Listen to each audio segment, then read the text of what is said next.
आपका डिक्टेशन शुरू होगा 5 सेकंड बाद। डिक्टेशन की स्पीड 80 शब्द प्रति मिनट रखी गई है। शुरू। ये दोनों अपीलें विद्वान अतिरिक्त सत्र न्यायाधीश द्वारा पारित एक उभयनिष्ठ निर्णय व आदेश से उदय होती है, जिसमें सत्र प्रकरण संख्या 30/2000 में अपीलांट को दोषी करार देते हुए निम्नानुसार विधि को अलग अलग धाराओं के तहत सक्षम कारावास भोगने की सज़ा सुनाई थी। चेंज सभी सज़ाओं को एक साथ चलने के आदेश दिए गए थे। उपरोक्त निर्णय द्वारा सभी 9 अभियुक्तों को दोष सिद्धि दी गई है। दोष सिद्धि और सज़ाओं को उच्च न्यायालय द्वारा पुष्ट किया गया है। फौजदारी अपील 70/2001 को अभियुक्त मोहन द्वारा पेश किया गया है। वह अपील 70/2001 को शेष 8 अभियुक्तों ने भी पेश किया है, जिनके नाम रोहन पुत्र सोहन, अनिल पुत्र सुनील, रामकिशन पुत्र राम मनोहर, दशरथ पुत्र राम, लक्ष्मण पुत्र भरत व शत्रुघ्न पुत्र भरत है।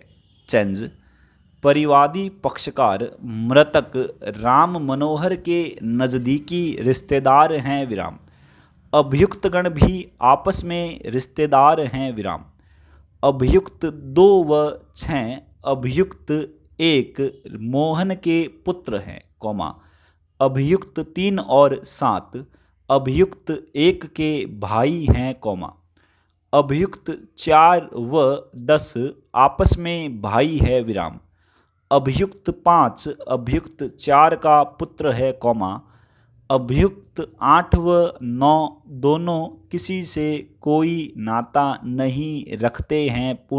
चेंज अपीलांट्स की ओर से पेश विद्वान अभिभाषक द्वारा आग्रह किए गए बिंदुओं की ओर ध्यान करने से पूर्व हम इस प्रक्रम पर यह ध्यान में ले सकते हैं कि दोनों गुटों के बीच दरार थी। गवाहों, विशेषकर गवाह संख्या 1 व गवाह संख्या 2 के साक्ष्य पर विचार करते वक्त हमारे ध्यान में यह नहीं चूक जाना चाहिए कि यह अभियोजन के साक्ष्य में मौजूद है कि मृतक राम मनोहर ने अभियुक्त मोहन के विरुद्ध पूर्व में सरपंच की चुनाव में लड़ाई की बात लिखी थी।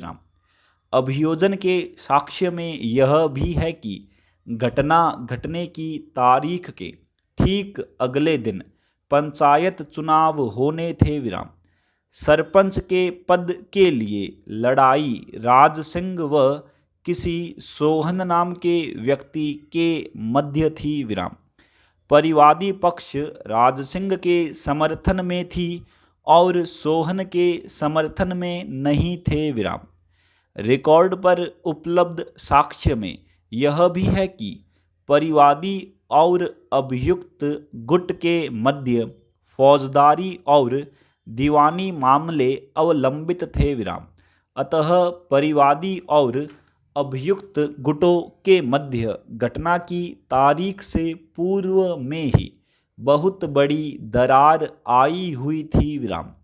ऐसी विशेष स्थिति में प्रत्येक व्यक्ति को अभियोजन के गवाहों के साक्ष्य का विवेचन करते वक्त सचेत होना चाहिए।